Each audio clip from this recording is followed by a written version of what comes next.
JJM Jal Jeevan మిషన్కి సంబంధించిన పనులు అడగడానికి వచ్చాను. బడ్జెట్ ఒకటి, టైంని ఒకటి ఎక్స్టెన్షన్ చేయమని.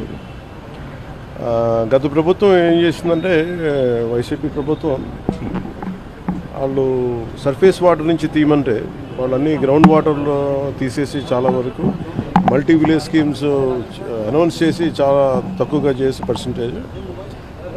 ఒకటి మ్యాచింగ్ గ్రాంట్ ఇవ్వకపోవడం వల్ల మన కేవలం లెస్ దెన్ 2,000 కోట్ల రూపాయలు వాళ్ళు రాష్ట్రానికి వాడారు.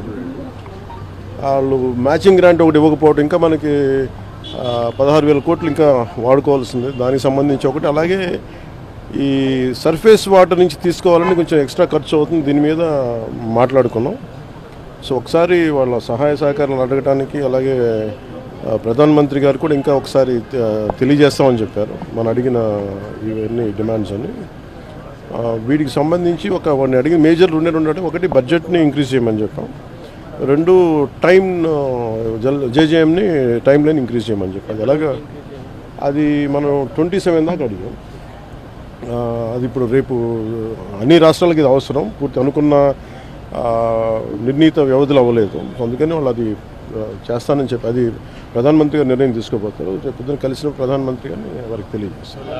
పోలవరం ప్రాజెక్టు గురించి డిస్కషన్ లేదు, నేను మాట్లాడేది ఇప్పుడు మన ముఖ్యమంత్రి గారే మాట్లాడతారు.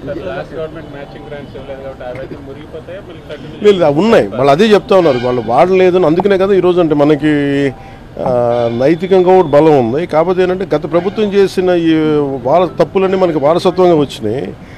అది వాళ్ళు చేసిన తప్పులకి ఈరోజు మనం మాట పడాల్సి వస్తుంది. మాట పడుతున్నాం ఎందుకంటే ప్రజలకు ఇచ్చిన ఇది. ఇంకొక ఆల్రెడీ మనం ఇంకొక 2-3 వారాల్లో దీనికి కంప్లీట్ డీటెయిల్ ఒకటి చేస్తున్నాం. జేజేఎంకి సంబంధించి డిపిఆర్ కూడా ఒకటి చేయాలి. ఏమైనా ఒక 2-3 వారాల్లో అయిపోతుంది. ఇంకెవరైనా కలుస్తారు సార్ మీ ట్రిప్లో? ఈరోజు అంటే మన వైస్ ప్రెసిడెంట్ గారిని కలుస్తాను సాయంత్రం. అలాగే రైల్వే మన మినిస్టర్ గారిని కలుస్తాను, ఫైనాన్స్ మినిస్టర్ గారిని మన నిర్మలా సీతారామన్ గారిని కలుస్తాను.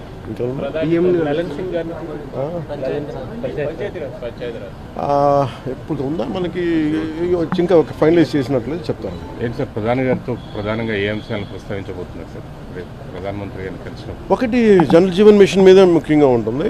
అంటే ఎందుకంటే ప్రధానమంత్రి గారి కోరిక, అంటే ఆయన కళ ఇది, ప్లస్ ప్రతి ఒక్కరికి రక్షిత మంచినీరు ఇవ్వాలని. దానికి మేమందరం కమిటెడ్గా ఉన్నాం. అందుకనే ఒక మోడల్ స్టేట్గా చేయాలనేది ఆయన నా అభిప్రాయానికి తెలియజేయడానికి.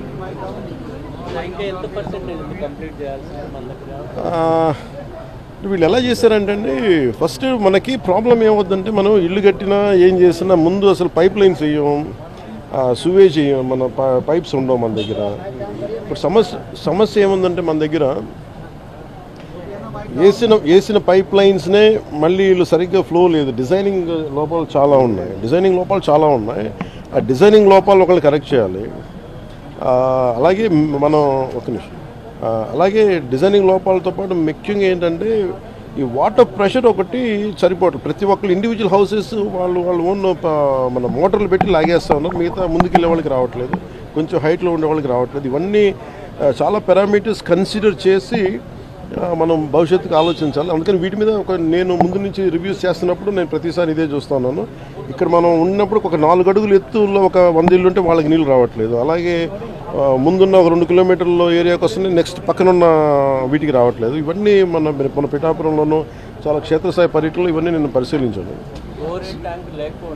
ఓవర్ హెడ్ ట్యాంక్స్ ఉన్నాయి. మనకి డ్రింకింగ్ వాటర్ మనకి సర్ఫేస్ డ్రింకింగ్ వాటర్ ఫెసిలిటీస్ ఉన్నాయి. కానీ పైప్ డిజైనింగ్లో వీళ్ళు చాలా మొండిగా పైప్ వేసి తవ్వేస్తున్నారు. కానీ దానికి చాలా కన్సిడర్ చేయాలి. ప్రెషర్ ఎవరైనా తీసుకుంటారా, లేదంటే ఎక్స్ట్రా మీటర్ ఏమైనా మోటార్లు వేసి తోడేస్తారా, వాటికి ఏం చేయాలనేది మనకి ఆర్డబ్ల్యూఎస్ శాఖ కూడా దీనికి కొంత బాధ్యత వహించాలని చాలాసార్లు డిప్యూటీ సీఎం చేశాను. ఈ సౌర విద్యుత్ ఒప్పందాలకు సంబంధించి ఆంధ్రప్రదేశ్ గతంలో ముఖ్యమంత్రిగా ఉన్నటువంటి జగన్మోహన్ రెడ్డికి దాదాపు 1750 కోట్ల రూపాయలు ముడుపులు ముట్టినట్టుగా అమెరికన్ న్యాయస్థానంలో అభియోగాలు నమోదైనాయి.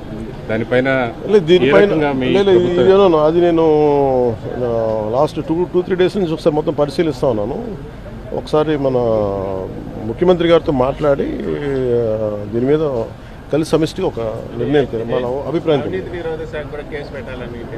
వీటన్నిటి మీద ఉన్నాయి డిమాండ్స్. వీటన్నిటి పరిశీలించి దాని వెల్కమ్ దీన్ని తెలియజేస్తాం, మా అభిప్రాయం తెలియజేస్తాం. రాష్ట్రంలో రోజుకు కుంభకోణం బయటపడతాం. ఈ రోజు మళ్ళీ తిరిగి కడప ఎయిర్పోర్టు సంబంధించి 150 కోట్లు, అట్లనే అంతకుముందు శ్రీకాకుళం జిల్లాలో కానీ అంటే సమోసాలకే 9 కోట్లు అలా కదండి, సమోసాలకే 9 కోట్లు అనుకున్నప్పుడు ఇవన్నీ మనం చూడాలి. అంటే ఇది అంటే చాలా బాధ్యతారాహిత్యం, భయాలు లేవు, పారదర్శకత లేదు, అకౌంటబిలిటీ లేదు. ఇవన్నిటికీ వీఆర్ పేయింగ్ ద ప్రైస్. ఇదేంటి భవిష్యత్తులో ఇలాంటి పునరావృతం కాకుండా చూడాలి.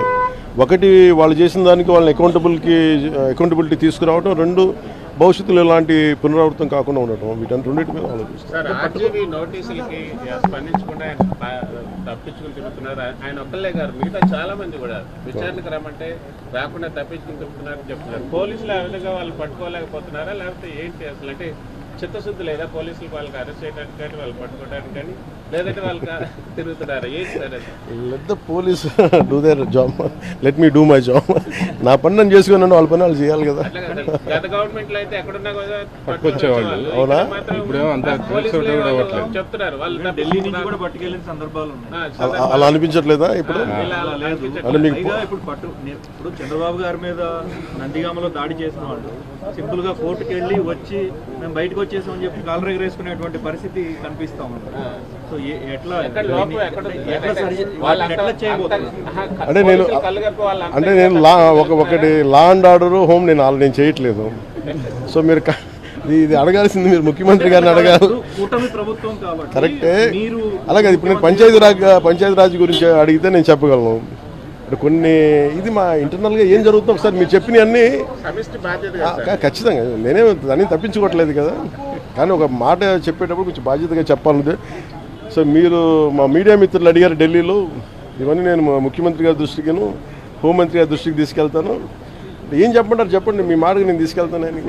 అంటే మిమ్మల్ని అంత ఇబ్బంది పెట్టినప్పుడు, అంత ధైర్యంగా ఆంధ్ర పోలీసు ఉన్నప్పుడు ఈరోజు ఆంధ్ర పోలీసు ఎందుకు తట్టుపాయిస్తున్నారు అడగాలి కదా, ఖచ్చితంగా అడుగుతాను.